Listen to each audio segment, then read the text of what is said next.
নমস্কার, আমার home kitchen with Moumita চ্যানেলে সবাইকে স্বাগত জানাচ্ছি।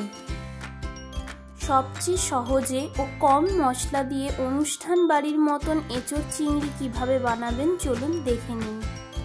প্রথমে কড়াইতে পরিমাণ মতন জল দিয়ে আগে থেকে এঁচোড় কেটে রাখা এঁচোড় দিয়ে তাতে হাফ চামচ হলুদ গুঁড়ো ও সামান্য নুন দিয়ে সেদ্ধ করে নেব।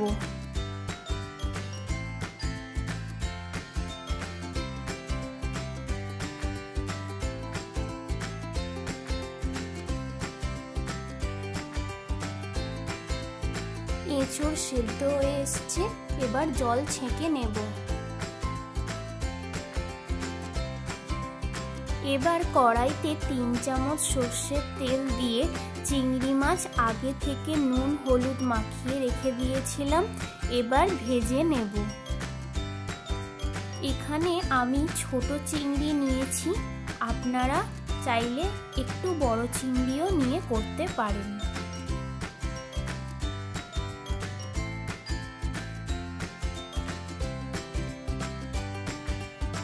এবারে চিংড়ি মাছ একটা পাত্রে তুলে নিচ্ছি। ওই তেলে আরো 2 চামচ সর্ষের তেল দিয়ে ডুমো করে কাটা আলু দিয়ে তাতে সামান্য নুন ও হলুদ গুঁড়ো দিয়ে ভালো করে ভেজে নেব।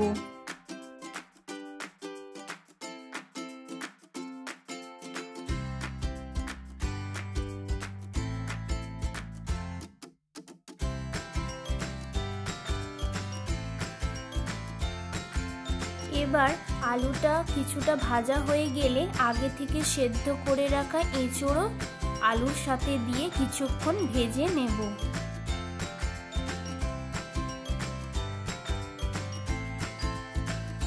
আলু ও এঁচোড় ভালো করে ভাজা হয়ে গেলে এবার একটি পাত্রে তুলে নিচ্ছি। ওই তেলে গোটা জিরে, 2টো শুকনো লঙ্কা, 2টো তেজপাতা ফোড়ন দিচ্ছি। ফোড়ন একটু ভাজা হয়ে এলে এবার পেঁয়াজ কুচি ও পরিমাণ মতন কাঁচা লঙ্কা দিয়ে দেব।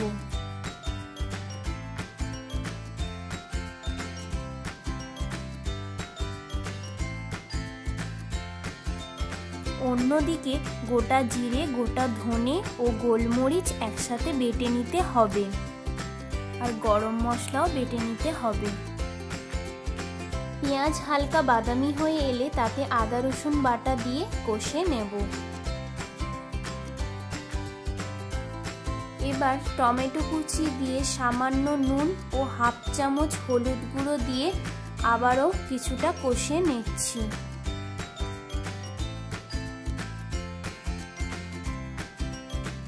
এবার আগে থেকে গোটা জিরে, গোটা ধনে ও গোলমরিচ বাটা দিয়ে সামান্য বাটি ধোয়া জল দিয়ে আবারও কিছুটা কষে নেব।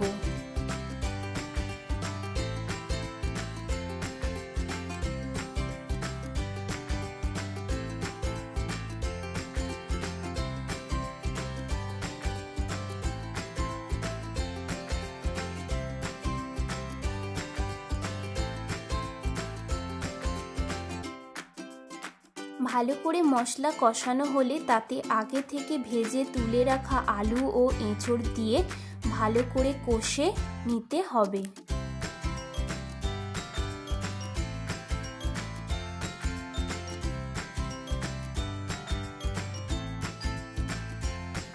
এবার আগে থেকে ভেজে রাখা চিংড়ি মাছগুলো দিয়ে আরো কিছুক্ষণ ধরে কষে নিতে হবে।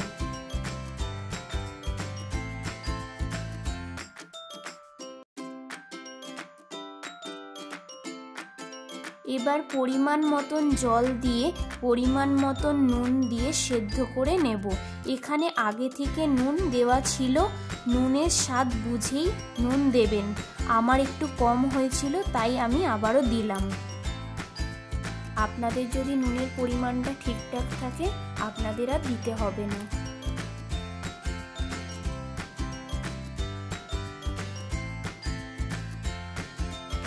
এবার ঢাকা চাপা দিয়ে 15 থেকে 20 মিনিট সেদ্ধ করে নেব। ঢাকা চাপা খুলে দেখে নিচ্ছি সেদ্ধ হয়েছে কিনা। আমার এঁচোড় আলু সব ভালো মতন সেদ্ধ হয়ে গেছে। এবার আগে থেকে বেটে রাখা গরম মশলা দিয়ে কিছুক্ষণ ফুটিয়েই নামিয়ে নিলে হয়ে যাবে আজকের এঁচোড় আলু চিংড়ি। এটা আপনারা ভাত, রুটি, পরোটা দিয়েও পরিবেশন করতে পারেন। আমি ভাত দিয়ে পরিবেশন করেছি, খেতে দুর্দান্ত হয়েছে, দেখতেও খুব সুন্দর হয়েছে।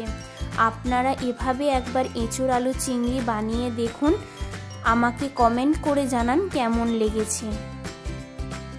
আমার চ্যানেল সাবস্ক্রাইব করে রাখুন এরকম নতুন নতুন রান্নার ভিডিও সবার আগে পাওয়ার জন্য।